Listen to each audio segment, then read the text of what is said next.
Coming up on Chopper's Political Podcast. You can't do that. You don't have ownership of democracy.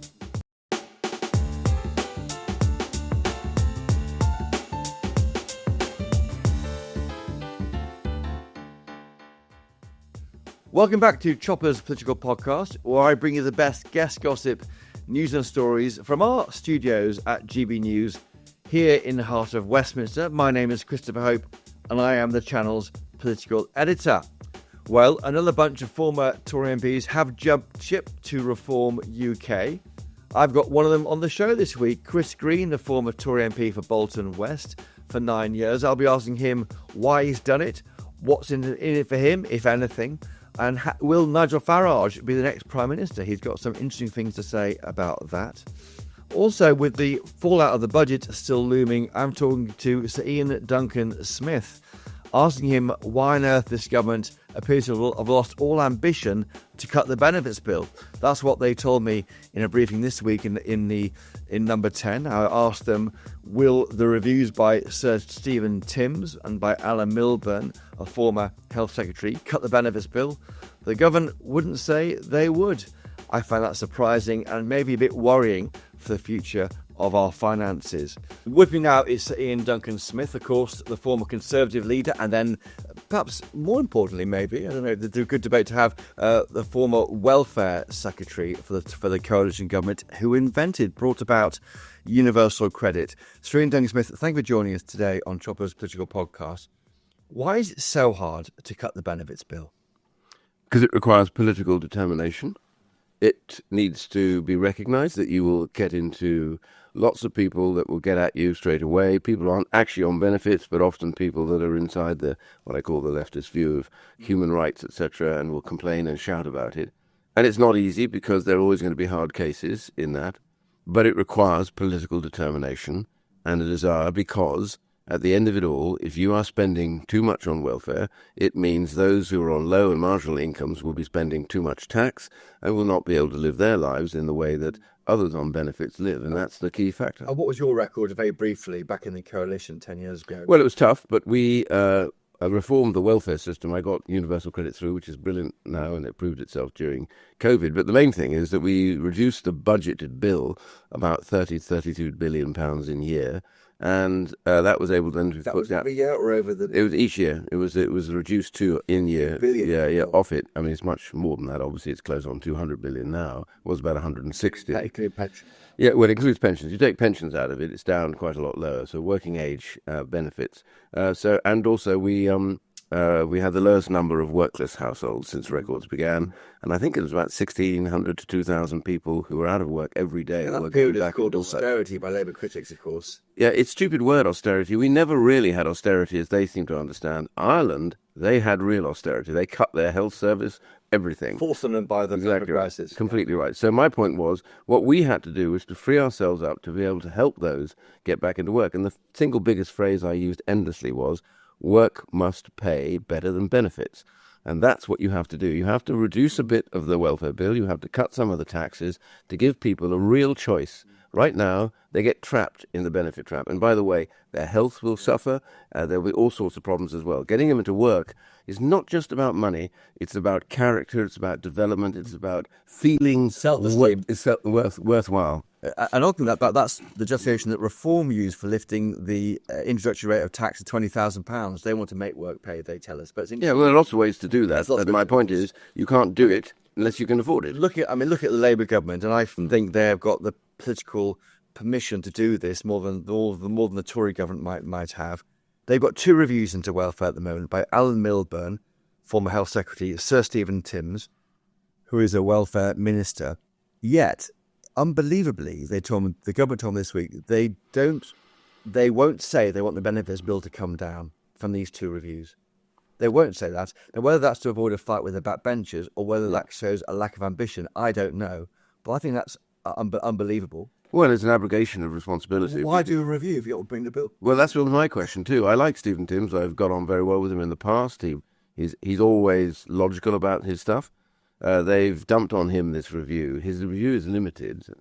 And young people, isn't it? Yeah, it's all about young people. But the reality they've got here is that they have a party at the moment that literally thinks this is easy. You do not have to do any cutting of welfare. You do not have to reduce the budget. Just get growth and all will be well. Well, you won't get growth if you're spending this amount of money. A couple of figures that your listeners might be interested in. This is going up now after this budget, the welfare bill, about £16 billion over this period of the budget.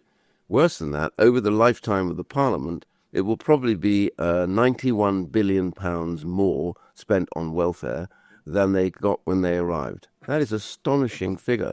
That is foregone tax cuts, that's increased taxation, increased regulation, and fewer people will go into work, and work will not pay.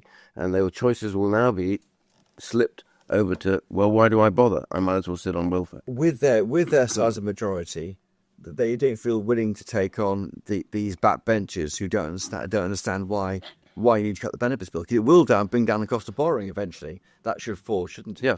Because the markets look favourably on cutting. Yeah, that's exactly what they want. Spending. Yeah. No, well, the markets are looking at this increase, and in the longer term, you can see that actually the growth figures aren't great, and their borrowing requirement will rise in due course quite significantly, because you can't do this. Either you tax the hell out of the British public, which they've started, but there has to be a limit to that, and then you have to borrow. And the two things are, one is deferred taxation, the other is taxation. So the biggest thing is, when I had to reform it, it's hard. You really get attacked. But what they have to recognize, there's a balance in all of this. The silent majority of the public actually want to see this take place. You don't hear about them all the time. You might get them on your podcast, but generally in the news media and the BBC, they don't really talk to these guys very much. But it's the loud minority, very politicized and often quite extreme, who shout about this. Who have time to do it, and probably they're part of an advocacy movement. It is exactly a problem, and you have to take that on because good government is balanced government. And the Blair government did a load of this as well. I didn't always agree with what they did, but at least they took the courage to take their own backbenchers on this, and they did. This government has collapsed on this right from the beginning. It's the toughest choice you have to make, and they have balked at that choice, and that is going to be dangerous for the economy. It's as simple as that. They seem fenced in by what's happened to them. You, of course, founded the CSJ, the Centre for Social Justice. There was a plan there to reform benefits. Yes, we early on in the Parliament, there were two things. First of all, when they came up with their plan, which was something I didn't agree with. They were top slicing PIP, the disability benefits, and I said, if you just try and top slice and limit, it doesn't work, because they find lots of ways around. And anyway, by and large, you get the good with the bad. You've got to be much more direct about who you're trying to reform and change, not just everybody takes a slice off their benefits. And so we produced a program that said, look, your biggest problem right now is sickness benefit. This has now come into UC. It wasn't in when I was there. So mental health problems are the problem. In sickness benefit, anxiety and depression are about 50-60% of all the claims. That's ballooned, doesn't it? Well, hugely ballooned since COVID. It was understandably during COVID. Yeah, but are we too soft on these things? Well, I think the problem is, and a couple of doctors said this, we medicalise now too many of the ups and downs of life. I'm not saying there aren't difficulties, but instead of giving those people that claim it, I'm depressed, I need benefits, instead of giving them benefits, what you should be saying to them, the greatest treatment for depression and anxiety is work. So the DWP should be working like mad immediately they come to that to get them back into work. In the meantime, use a little bit of the savings to ensure that we have support networks around them, that can help them through talking therapies, etc., calm them down. We did many years ago, a wonderful a charity called Tomorrow's People did an experiment in a doctor's surgery. The doctor there complained that there was filled in those days and he used to be able to sit in the surgery by people saying they were depressed. He was dishing out all sorts of antidepressants to them, huge bill going on. They moved into one of the surgery edges there, and they said, don't dish them out, send them to us. They got them back into work. Within 1 year, his antidepressant bill fell by 60%. Work cures depression and anxiety. And yet the route that we have now is not work. The route is straight onto benefits. That should not be the case. Now, that would have saved between $7.5 billion and $9 billion a year. Well, yeah, the answers are there if the government wants to take them. Yeah, I offered up. Would you be willing to help them do this? My view is no government can exist unless this is done. And even if a Conservative government came in, after the next election, they would find this massive problem. So it's in all of our interests to sort this out. We should work, give them support where they wants to cut it by $20 billion. Where they do the right thing. Yeah, we should give them support, and Kemi's up for that, but not when they were top slicing. That was a big mistake. Yeah. I'm going to ask you about politics generally. You're a former Conservative leader. Kemi Badenoch has had a good time since July, I think. She's well in GMQs. Very well, I think. She's still underwater on the polls. I mean, looking today, she took over at 26%. Now it's down to 16%. Well, it depends which polls you look at. I saw the other day we're at 20%, and that was a YouGov poll. This was a YouGov. Yeah, but some of those pollsters, I have to say, are very odd the way they do it. My general view is YouGov not only the most accurate, and they have Still about underwater 20. in August Smith. I know, we are, as a party. I know. She's down. We as a party are. From when she came in, to where she's out. She's gone back. We as a party are. But if you talk to anybody about when they witness her, when they see what she's doing, I think she's getting confident. And I just say to everybody, think that somehow a leader arrives like a messiah, ready-made and on top of the world. It's not the case. Johnson was a bit of that, wasn't he? Well, he'd been around a long time. But the reality was, you look at Mrs. Thatcher, 1974, I remember, I'm old enough, people thought she was quirky, weird, peculiar. She was patronised by Callaghan every day in dispatch box. At the end of the day, she rose to be the titan that we came to know. You can see that in Kemi Badenoch. I see what you need to look at is backbone, courage, and intellect. Those three things she has in abundance. I think she's definitely convinced the Westminster bubble, the village that we were. That's a start. And she has done that. And I think she stalks the bleeding of the polls, but she's got to somehow break out of that and convince the I agree. And therefore, you have to start with your base. The base is Westminster. You have to be winning the battles in that. And she's courage. I thought some of her ad-lib lines now are very good. She's nailed her. The chance that PMQs, PMQs and debate and charting the budget, everything else, and that's been tweeted out now more. It takes a time for that to settle. The second thing is, she now I think needs to be out more than Westminster. She can start to move out now to start talking to the public more directly. That I think is the next phase of this. Once people get to talk to her, they'll realise actually she's a remarkably sensible individual. She doesn't get fussed about status. She's very clearly or about down on the ground or being black. So these identity politics. She hates it. She hates it. She hates it. And Labour Labour don't understand that, do they? They can't touch her. And the point is, on trans, she was one of the brave people that came out earlier and said this is all rubbish. So if you look back over her genuine career where she's been allowed to say what she thinks, she has been absolutely, I think, foursquare with most of the British public who are sensible about these things. Yes. She is also and I was a critic about her, the time she took to develop policy. But I think that the Wilson report was a turning point. This 180-page reason why the ECHR, that is now a foundational document for the next manifesto. It is. And no one's left, I would look at Simon Hall, maybe, some people who I thought may be concerned about it. No, she's got the party united. And the one thing no one's left. No, I agree. And the one thing I'd say about all of this is that she does things properly. And it reminds me of Mrs. T. Mrs. T didn't jump. She used to make sure the ground was rolled, everything was prepared. One of the mistakes in politics over the last 10 or 12 years or even 15 years is we've done too many knee-jerk things. What you need to do, prepare the ground, get the technology. And that's brave in the world of social media because... Well, look, she was attacked. Me saying, for a year... All your brethren were attacking her because she hadn't made some big breakthrough. And she said, I move when I know the structure is sound. But she's still behind. She is. 6 points or more behind where she was when she took over.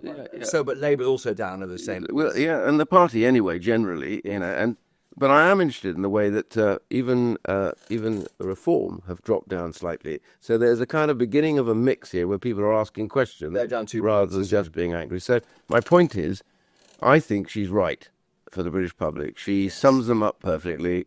Striver, works hard. If that's the case, why 3 of your colleagues joined Reform this week? Well, they were ex-colleagues, and I'm sorry they had. No, they're probably still Tories. Yeah, well, they may be. All they are is ex-MPs. Yeah, I know. That's why I said ex-colleagues. They're not colleagues now because they're not MPs. And my point is, I'm sad when anybody decides to go to Reform. And I would always pitch the question, why? Give me one really good reason why. Or is it just because they're ahead in the polls? And my answer to that has to be pretty strategic, and you need to know what you're saying. And I think people who have gone over there in a year or two's time will say, well, maybe we should be back with it. Well, he needs experience. He being Nigel Farage needs experience. The problem he's got is he's signing up people who were rejected by voters at the election last year, even as Tories. He's now got 18 former Conservatives or MPs as part of his team.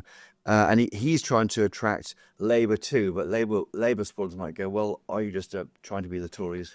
But not. Well, that's one of the problems they've got. The other problem is governance. You know, there's a big difference between popular and then suddenly going into government, and we've seen it endlessly in lots of places. Look at the councils. Reform-run councils are failing all over the country. I mean, you've got Kent, you've also got Worcester. What's your metric with failing? Because you've got to understand how these things work. If you want to reform and change things, I've done the welfare thing, you've got to work to get the system to change, to understand their value. You can't just come in and say, that's it, we're all done. And that they sort of thought, oh, you've got this brilliant idea in America.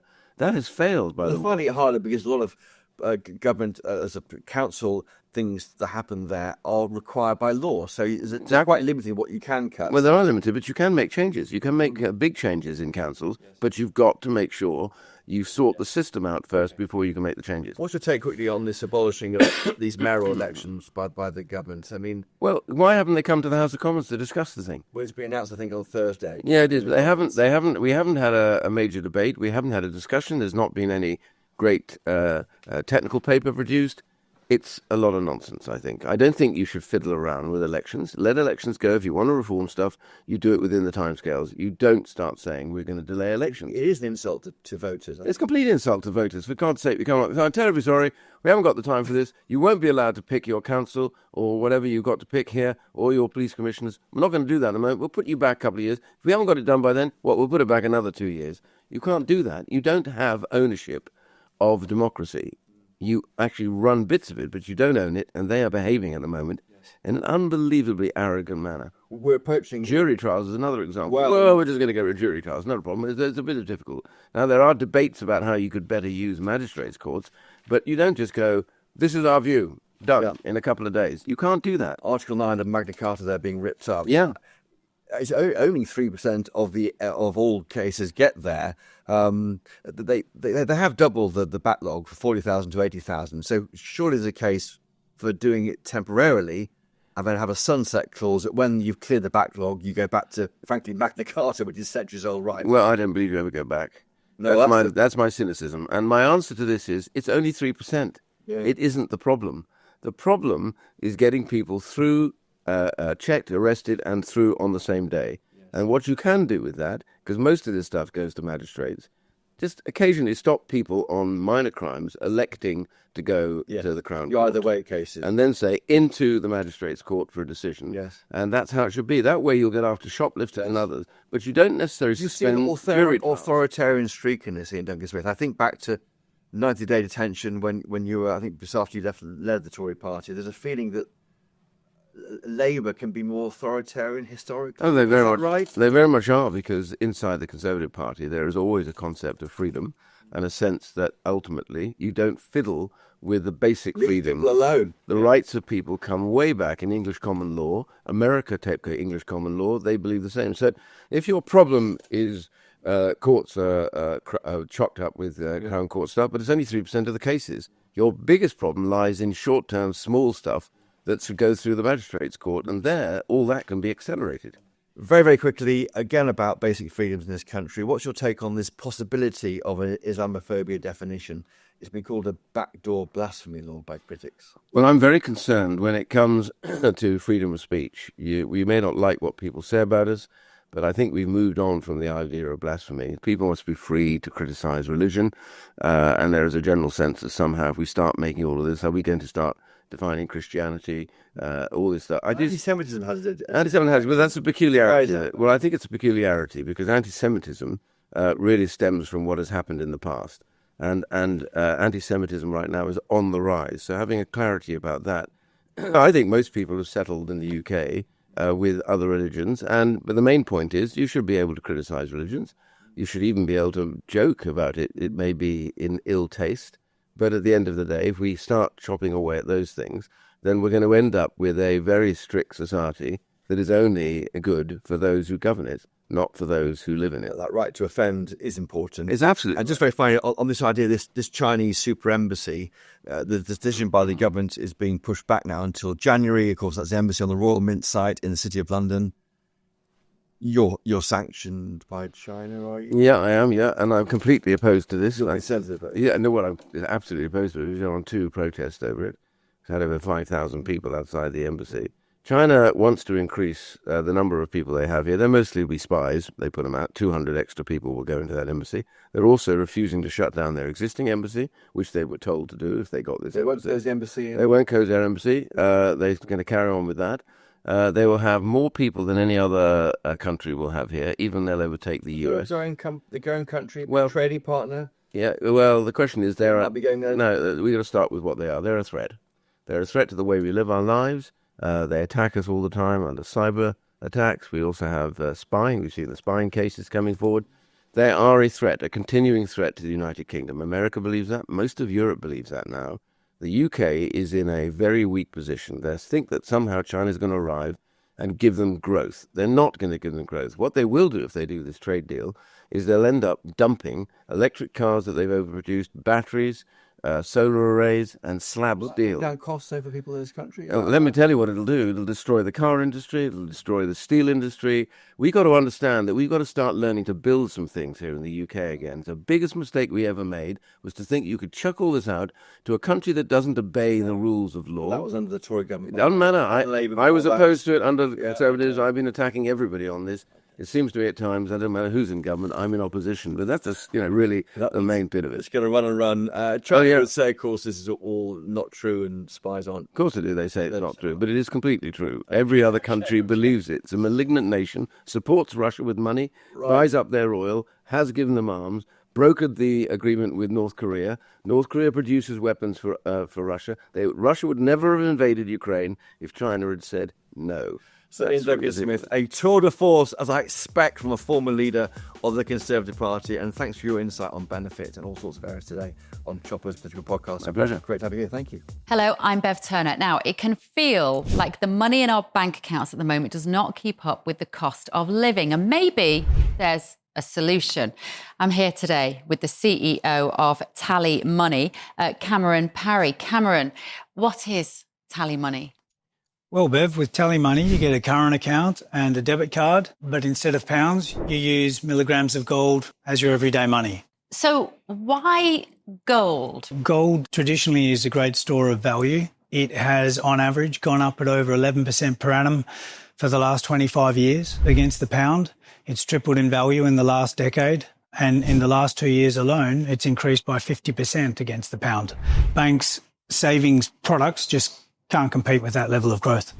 But this isn't just about gold. This is about a currency that you guys have created at TallyMoney. Explain it to me as though I'm an idiot. So, look, people need to be able to hold their earnings and build their savings in a money that retains its value and remains in their legal control and remains theirs to access, away from government control. Great. You had me at not exposed to government control. You should feel safe and happy with your money. You should have peace of mind the more money you see in your bank balance. And that's the type of thing we're trying to deliver and give people choice in the type of money they get to use every day.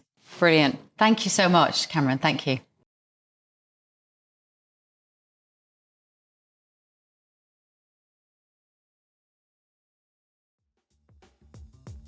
My next guest is Chris Green, the former Conservative MP who this week jumped ship to join Reform. He joins me from his home in the seat that he lost in Bolton. Chris Green, welcome to Chopper's Political Podcast. You were the Tory MP for Bolton West between 2015 and 2024. You're an experienced MP.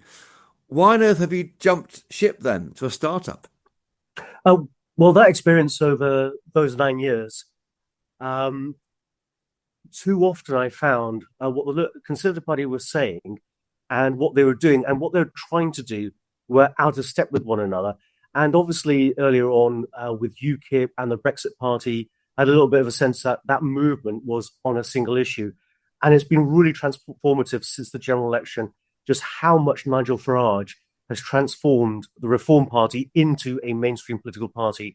And looking at the stance on things, it's just a much better fit for me. Do you worry it's a one-trick pony? It's just basically Nigel Farage. If he weren't there, the party's support in the polls would fall substantially. Obviously, he's the key figure in the party. But one of the things that really made me switch from thinking it's a single issue, single person party into being a mainstream political party that can bring people on is the way he fought to keep hold of Zia Youssef.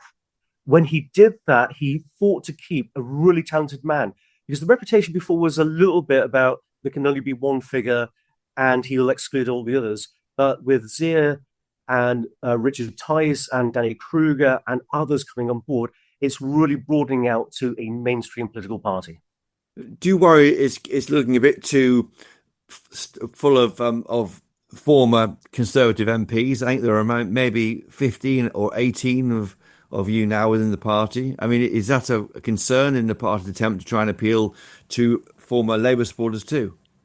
I think there is that perception, and I think some people in Reform be worried that they're just going to get a whole load of former Conservative MPs to become the local MP. But some of the people coming across, such as David Jones, he's leading in Wales, really supporting the team in Wales, and he has no intention of being a member of Parliament. So I think some other people coming over aren't doing it because they want to be an MP. And also, I don't know what the process would be within Reform, but I would expect there to be a huge local input into whoever the candidate's going to be. So if you don't want that former Conservative MP, I expect the local associations to be able to say, we're not having you. We'll come on to your ambitions shortly. I mean, how did your family react and your friends when you said you were jumping ship? And when did you decide to go? I decided at Conservative conference, I went to conference this year. I thought I'd give the Conservative Party one last go to keep hold of me. And even though in many ways it was impressive, it still fell far short. I concluded after Kemi Badenoch's speech that I should move. Obviously, it's been very mixed with friends and family. Broadly speaking, I think people are supportive. Most people know that when I was a little bit rebellious with the Conservative Party, it was always pushing into the position that Reform now occupy. And how did you tell the party? Did you tell Kemi Badenoch? No, I told the association. I had a conversation with the former chairman. I messaged the current chairman, so it's more of a local thing in terms of those comms. And they were quite difficult conversations as well. Yes, well, how did they react? They say, come on, Chris, you got a chance next time, surely. I mean, were they trying to keep you on board? Because you were, you served, you served through you won 3 elections with them, didn't you? I did, and that's part of the disappointment as well. But I don't think anyone in the local party would suggest the Conservatives are going to win in Bolton West next time around. And I believe that the Conservative Party focus at the next general election isn't going to be to win seats around the country. It's going to be to defend what they already have. The opinion polls look pretty bad. And even if the result for the Conservatives isn't that bad, the whole focus will be to protect what they have. That means looking after the Southeast and London. That's why the stamp duty changes. It doesn't help many constituents up in Bolton West or in Barry or places like that. That's really for the home counties.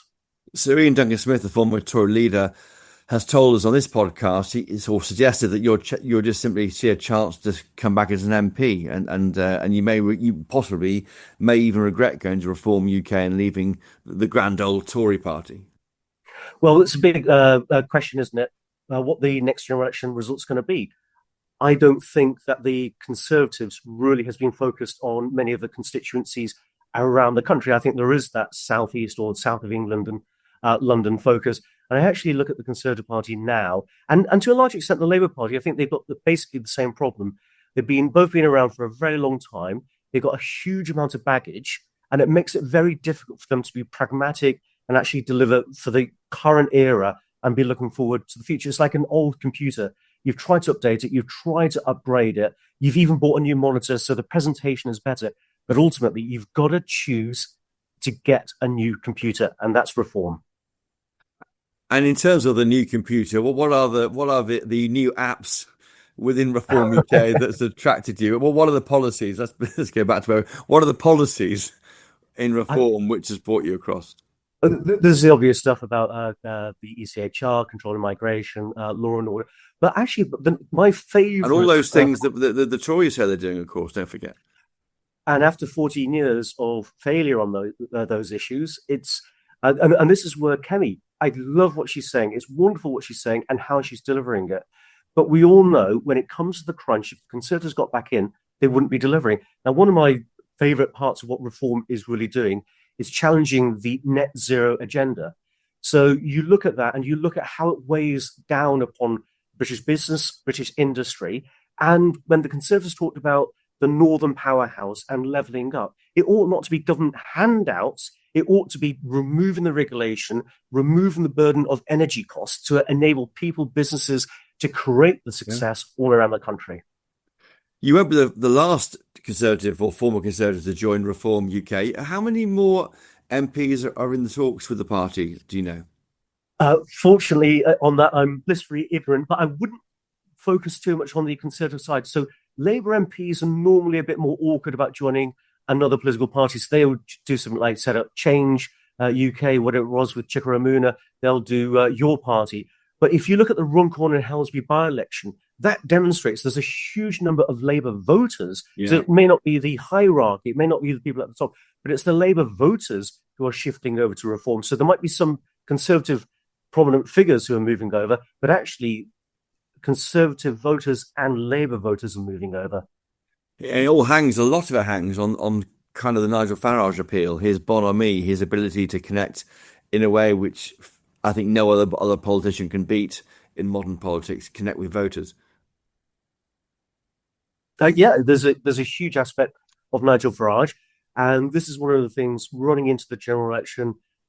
Reform have been doing a whole series of events, making sure other prominent figures from Reform have that platform, and increasingly they're becoming well known. The media are more familiar with them, and the general public are. So the broadening of that team. But it's always a challenge for a political party. How many people know figures from the Liberal Democrats beyond Ed Davey and Tim Farron, perhaps? Yeah, Daisy Hooper, but not many, I suppose. Have you been promised a job, a role? No, I very much came into this of seeing that Reform has the right agenda. I want to get involved in Reform and support the team. So I haven't had a conversation with Nigel Farage about my future or anything else. And actually, I'm still completely undecided. So I want to get involved and support the team. And you've met Farage a few times? There was on the campaign trail. Before the Brexit Party became a thing, there was a bit of a campaign. So he spoke in Bolton. I've met Richard Tice. So I know some of the figures. And was it he who reached out to you? No, it's my decision. I wasn't reached out to.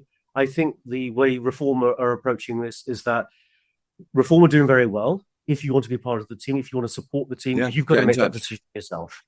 Of course, the question is, will you fight the next election? The answer to that is yes, I'm guessing. I don't know. And also, even if I were to make that decision, I couldn't assume that a constituency association would actually choose me. So it's all up in the air at the moment. So you're not sure you're fighting. I'd assume you're fighting in Bolton West, but you haven't yet come to that view. If I were to decide, my tendency would be to focus on Bolton West because I live here. I've represented the community, but this is for me. It's a question for a little down the road. And you think it's not just finally on this? You think it's not a flash in the pan? This support for Reform UK. They're ahead. Maybe they're peaked. Maybe at 26-28%. There's slightly falling. I mean, is it? Have we gone past peak Reform? Are we on the way up with this party? Is this party going places, or is it just maxed out where it can be with the disaffection of the two main parties? I think there's still a huge scope for Reform to strengthen. Obviously, with all the travails in Parliament, there's a bit more focus on the Conservative Party holding the government to account. But I think so many people have lost faith with the Conservatives. Many voted for the Conservative Party year in, year out. And we got to the point where we had the highest rate of taxation since the Second World War. Yes, Labour's worse, but I'm not sure people want to go back to what we had just before. And what odds would you give Nigel Farage on becoming the next Prime Minister? I'll probably give evens at the moment, but it's a lot to fight for. There's a lot of work to do. 50-50 chance? Yeah. And just very finally, no chance, there's been talk this week, denied vehemently by Nigel Farage of a pact with the Conservative Party. Do you want to see one happen, or you've made your choice? Well, the Liberal Democrats are looking at the Labour Party at the moment, not challenging them in a meaningful way, because the Lib Dems are already angling for that. I don't think Reform want to be in that position at all. Now, whatever the outcome of the general election is, you have to respect that and work within that framework, just as the Conservatives did with the Lib Dems back in the day. But you've got to go in this to win. I think Nigel Farage has a good chance of winning. And I can't see Labour turning anything around. And I can't really see the Conservatives convincing people that they are the future. We can see them in the past, but I don't think the future. I think just finally on that, I think Kemi Badenoch has convinced the kind of village who follow politics closely, it's our job to do so, that she has got it, certainly in dealing with Labour in the House of Commons. But outside of that, in the wider public, she's yet to make the mark because she's still behind where she was in the polls when she took over. There's that. Also, I think most people around the country, when they're looking at the current government, they're looking at Rachel Reeves and Keir Starmer, they are slating these figures. Every twist and turn, there is so much, I think, contempt for the current Labour leadership. So Kemi Badenoch scoring points off them, well, I think most people in the country can do that. So that's not as impressive as it seems because Labour are in such disarray. And just finally, Chris Green, we're talking hours after it's been revealed that a donation has been made of £9 million to Reform UK by Christopher Harborne, an entrepreneur. That is an extraordinary amount of money. You might argue that is a game-changing for a small party like Reform UK. It's the biggest single donation by a living person on record. And what's your reaction to that? It's huge. Really grateful for his backing and support for Reform. And this enables Reform to do a huge amount of that work, preparing the manifesto, preparing the policy agenda as we move into the general election. And I think increasingly people are finding that confidence in Reform. It's not just a one-man band, important as Nigel Farage is. It's a broader team, and people want to come in and support that team. Well, Chris Green, the former Tory MP for Bolton West, maybe the future Reform MP for Bolton West, depends what the electorate have to say in 2029, and if you stand as an MP, of course. Thanks for joining us today on Chopper's Political Podcast. Thank you. Thank you. Chris Green, thank you for that. And thank you to Sir Ian Duncan Smith earlier for joining us this week. It's been a great podcast as ever. I tweet at Christopher Hope on X. Email me with your thoughts on what Chris Green had to say. Is Nigel Farage really 50-50 to become the next Prime Minister? Should the Labour Party, the Labour government, cut the benefits bill? Let me know. chopper@gbnews.uk. If you enjoyed this podcast, please do tell your friends. If you really enjoyed it, leave a 5-star rating and a review on Apple Podcasts, Spotify and elsewhere to help other people find it too. That's how the algorithm works, folks. Please make it work in our favour. And thank the great team of GB News colleagues behind the scenes on this podcast, Jeff Marsh and Mick Booker. And the podcast worker bee is the Queen Bee herself, Rebecca Nunes, and George McMillan, the drone. Thank you to all their hard work, and thank you again for listening. If you want more Chopper in your life, and I think they do, catch me during the week. I pop up with my political analysis and stories on GB News, the channel, and also, of course, offering up stories and support for our great website, gbnews.com. But until next time, from our studios here in Westminster, cheerio!